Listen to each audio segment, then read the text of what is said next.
What's up guys, Davey here from PhoneBuff.com, and in this video we're doing a speed comparison test between the Samsung Galaxy Nexus, in this case the unlocked HSPA Plus version, and the Apple iPhone 5 to see which phone is faster out of the two. Now you may be wondering, why the heck would I even be doing a speed test between these two devices, considering the iPhone 5 is brand spanking new and the Galaxy Nexus is almost a year old, which in the world of technology is a really long time. But the reason why I'm doing is because one, the Galaxy Nexus is still the current flagship Nexus device from Google, and two, it's running the latest version of Android Jelly Bean 4.1.1 with all of the Project Butter enhancements, so it should be able to hold its weight. So with that said, we'll go ahead and start the speed test. I'll start off with a boot up test. Press and hold both power buttons at the same time and let them load their respective OSs. While they're loading, I'll let you know that both devices are connected to the same Wi-Fi network. I cleared out the browsing history on both devices, and also when I do the application speed test, I'm using apps made by the same developers. So though they're different OSs, it's the closest thing to the real world experience or real world test when it comes to apps. So you can see the iPhone 5 did win the boot up test here. I can unlock it, and it's still searching for the network. Now the Galaxy Nexus is done. Now this guy I don't have a SIM card in, so it's not going to be searching, for any network. I'm going to give the devices a couple of seconds to load up the things in the background. And before I start the application speed test, I want you guys to pay attention not only to which phone loads up the application faster. I suspect that the iPhone 5 is going to be loading a lot of the apps faster, considering it's newer and it's running iOS, which is very speed optimized. But also pay attention to how big of a difference it is, so that way you can kind of see what the next Nexus device will look like once I pit that against this guy. So let's go ahead and load up Google Earth.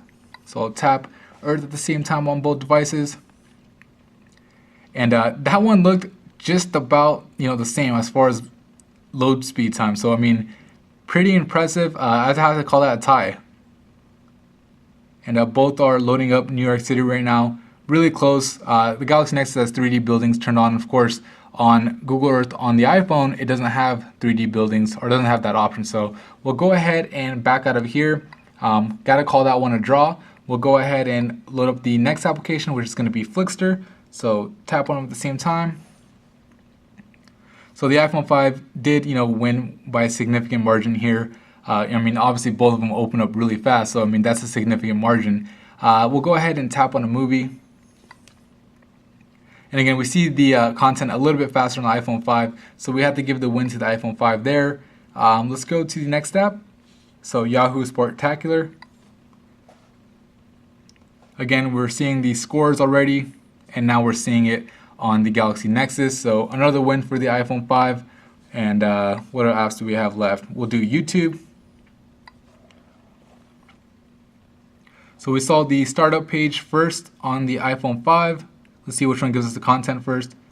That one was really close. I mean, technically it looked like the iPhone 5 was finished loading first as far as the pictures, and that's only because it doesn't show you as much content because it's still not, adjusted for the larger display on the iPhone 5's letterboxing right now. So I'll call that one a tie, honestly, because it was pretty much too close. So we'll go ahead and back out, and let's go ahead and run another application speed test. We'll do TED. So open each one up. Yeah, definitely faster on the iPhone 5 there. So there was, at least a 1 second difference between the two here. So overall, for those 5 apps, I'd say the edge went to the iPhone 5 because it was the only one that actually won. All the other ones were tied as far as Google Earth and YouTube. So we'll go ahead and let's load up the calculators. Now, obviously, these are differently coded. I mean, all the apps are differently coded, but these ones aren't available on both OSs. So we'll go ahead and open up the calculator, for the Nexus and the calculator for the iPhone 5, and see which one opens up faster. So 1, 2, 3. So both of them opened almost instantly, but it was a little bit faster on the iPhone 5. Not sure if that was just the transition animation or just the sheer processing power, but really close. But you have to give the edge to the iPhone 5. Let's go ahead and see the camera, because this one's going to be a little more interesting as far as which one's going to let you capture that Kodak moment faster. And yeah, it's a little bit faster on the iPhone 5 again. So when there is a difference, it's about a second or so. And that's pretty much it for the apps. Let's go ahead and start doing the browser speed test. So I'm gonna load up a couple of websites to test, and we'll see which phone gives you a faster web browsing experience. So I'll go ahead and open up each browser, and we'll go to phone buff first. Alright, so I did a quick Google search for phone buff. Main reason I'm doing this is because I don't want Google Chrome to use this preloading feature to kind of change the results. So we'll go ahead and tap on the first link and see which one loads up the site faster. Seeing the content first on the iPhone 5, and the iPhone 5 says it's done. You can see all the ads and whatnot, and now the Galaxy Nexus is done. So I'd say maybe about a 2 or 3 second difference there. We'll go ahead and tap on an article. And again, we're seeing the content first on the iPhone 5, the YouTube embedded video, picture for the embedded video, and now we're seeing it on the Galaxy Nexus. So again, maybe about 2 seconds there. Let's go ahead and try another website. We'll go to New York Times. All right, so we'll tap on the first link. And again, we're seeing the content first on the iPhone 5. And we're actually at the mobile site over here. But this actually finished just about the same time as the mobile site did over here. So that kind of shows you the difference here as far as the which one loads up faster. I mean, this one loaded up the full website with all the pictures and all the content, where this guy took the same amount of time to load up just the mobile site. So pretty impressive for the iPhone 5.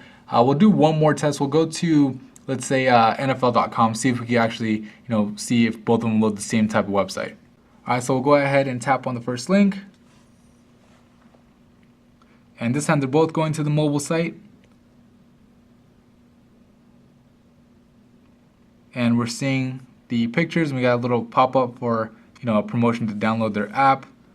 Go ahead and X out of there. Same thing over here. So again, faster on the iPhone 5. I think that pretty much gives you a clear idea as far as the speed difference between the two. We'll go ahead and run a BrowserMark benchmark just to give you a score to look at. So I'll go ahead and hit run benchmark and kind of skip through the whole process so that way you guys can see the final result.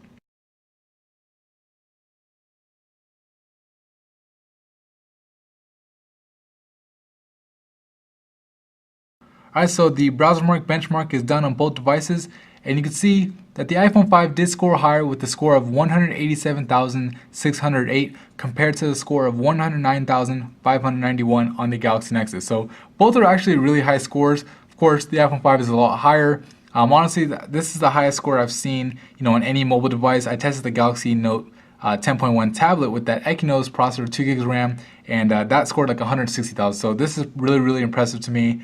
But that's pretty much it for that browser test.